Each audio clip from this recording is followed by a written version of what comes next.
পৱন খেৰে পৱন খেৰাজী তেওঁ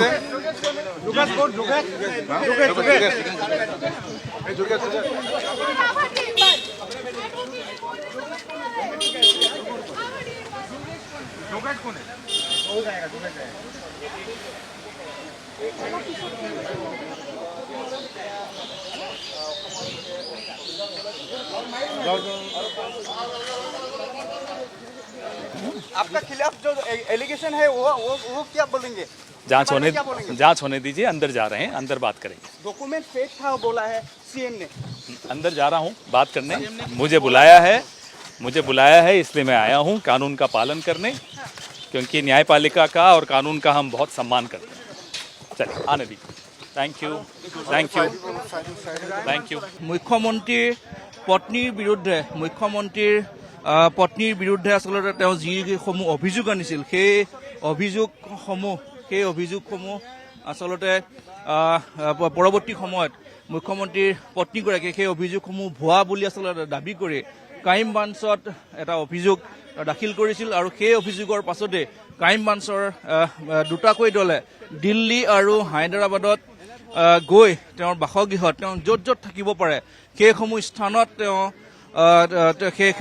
গৈ অসম আৰক্ষীয়ে অভিযান চলাইছিল, কিন্তু তেওঁক পোৱা নাছিল আৰু পৰৱৰ্তী সময়ত তেওঁ তেলেংগানা হাইকোৰ্ট প্ৰথম পৰ্যায়ত আৰু পৰৱৰ্তী সময়ত তেওঁ গুৱাহাটী হাইকোৰ্টত তেওঁ যেতিয়া তেওঁৰ বেল ৰিজেক্ট হৈছিল আৰু তাৰ পাছত তেওঁ সুপ্ৰিম কোৰ্টত গৈ তেওঁ অগ্ৰিম জামিন লৈছিল আৰু সুপ্ৰিম কোৰ্টে বহুকেইটা চৰ্ত সাপেক্ষে আচলতে তেওঁক জামিন দিছিল আৰু সেই চৰ্তই আছিল আচলতে প্ৰথমটো চৰ্তই আছিল যে তেওঁৰ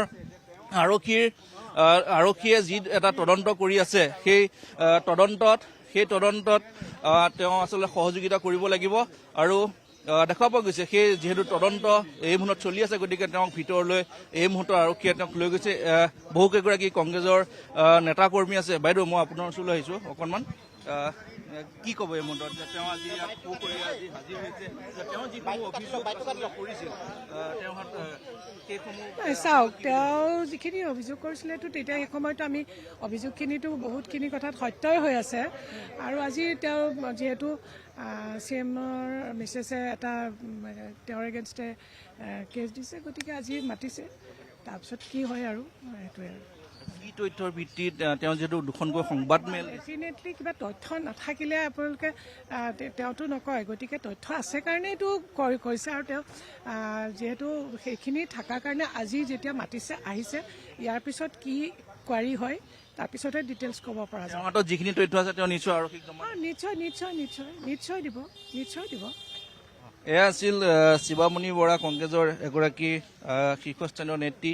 এই মুহূৰ্তত কৈছে যে তেওঁ কিছু তথ্যৰ ভিত্তিতে আচলতে সেইসমূহ কথা কৈছিল আৰু দেখা পোৱা গৈছে আজি যিহেতু পৱন খেৰে এই মুহূৰ্তত ক্ৰাইম ব্ৰাঞ্চৰ ভিতৰত সোমাই গৈছে, তেওঁৰ যিখিনি তদন্তকাৰী যিগৰাকী বিষয় আছে তেওঁক সোধা পোছা কৰিব যে কি আচলতে তথ্যৰ ভিত্তিত তেওঁ সেইসমূহ অভিযোগ আনিছিল। গতিকে সেই সকলোখিনি কথা কিছু সময়ৰ পাছত তেওঁ আচলতে বাহিৰলৈ ওলাই আহিব। তাৰ পাছত আমি তেওঁৰ লগত যিহেতু আমি কথা পাতিছিলোঁ, তেওঁ সেই কথাখিনি কৈছে যে সমগ্ৰ বিষয়টোক লৈ তদন্ত চলি আছে, তদন্ত চলিবলৈ দিয়ক, মই ভিতৰলৈ যাওঁ, তাৰ পাছত আহি আপোনালোকৰ লগত কথা পাতিম। গতিকে তেওঁ আহি আৰু কি কয় সেই কথাখিনিৰ কাৰণে আমি কিছু সময় অপেক্ষা কৰিব লাগিব।